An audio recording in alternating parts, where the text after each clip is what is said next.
So we all have negative talk and things that we say to ourselves, and these are just a few of the things that I've really busted myself on and caught myself saying in my head lately. So I'm too lazy to get stuff done around my house. I'm not interesting enough for people to want to spend time with me. I can't get my act together. I'm not smart enough to be in a room full of successful people. There's no way that I'll have enough time to accomplish all that I want to. The problem with having thoughts like this is that you begin to accept them as truth. So they repeat on and on in your head, and it starts to become what you actually believe rather than a choice that you're making. And that's a problem because it becomes a pattern and an unhealthy practice that a lot of times you're not even aware that you're doing. So how do we change that? Well, I'm reading a book called Be Bad First by Erica Anderson, and she had a really good process for doing that. It's been really beneficial to me, and I'm hoping that by sharing it with you, you will find it helpful as well. So she's got 4 steps. They're all R's. So it's recognize, record, rethink, and repeat. 4 R's, and I'm going to walk you through this.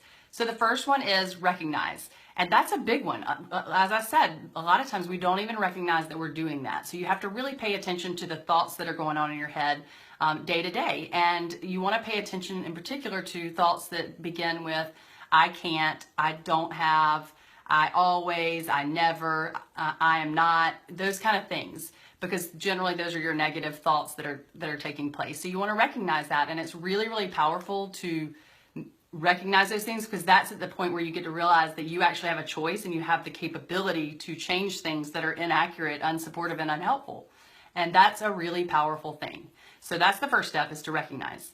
The second step is to record. And by recording, she just means write it down. So you take those thoughts that are in your head that are negative and you put them on paper. And the reason why that's so important is because then you can look at them objectively rather than just accepting them as part of, an intrinsic part of who you are.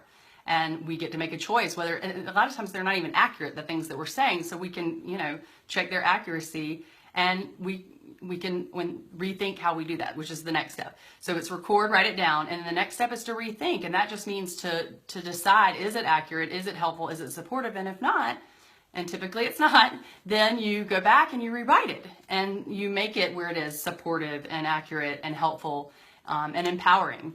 And she said one of the biggest things about rethinking and rewriting is make sure that it's believable. So if you don't believe it, then you're not gonna, take on that new thought. You're gonna revert back to that unhealthy pattern of negative self-talk. So the example in her book was someone that had that negative self-talk of, I don't have time to learn how to delegate to others. And so I'm gonna do it myself and it'll be done better. And so the example was, for that person to rewrite it and rethink it, it wouldn't be believable to say that delegating is going to be a piece of work, because clearly they don't believe that. So another way, a more accurate and believable statement would be, it's going to take me some time to learn how to delegate to others. But by passing on some responsibilities to my team members, I will free up some of my time to focus on things that are important to me. And I'll give them a chance to step up to the plate and be challenged and grow. So you recognize the thoughts going on in your head. You record them by writing them on paper. You rethink and rewrite those statements.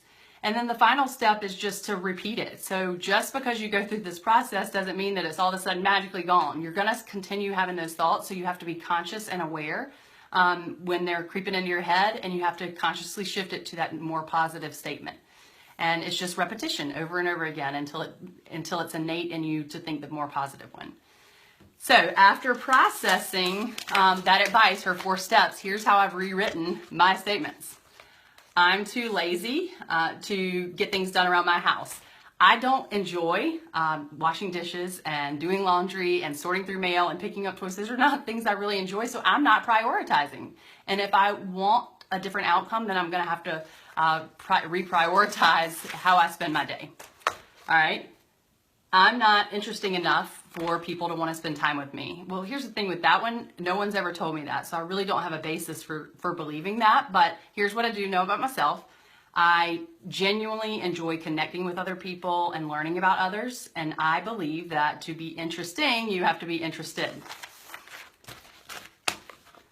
I can't get it together. And this is actually something I don't just say in my head. I say it a lot. I've noticed myself saying in the emails and out loud to people. And here's the truth. I'm juggling a lot of balls, and I'm human, and I'm going to make mistakes. But what I am, for the most part, what I'm doing well are the things that are important to me. And when I think about what really makes me feel like I can't get my act together, they're relatively insignificant things compared to what I value most. I'm not smart enough to be in a room full of successful people. I am smart enough, first of all, but I have worked really hard, and I have learned how to do something that was totally outside of my comfort zone, and I'm really proud of that, and I believe that has earned me a seat at the table. There's no way that I'm going to accomplish all that I want to accomplish. There just won't be enough time. And here's the truth. I make time for the things that I want to do. So if it's something I want to do bad enough, I'm going to figure out how to make it happen.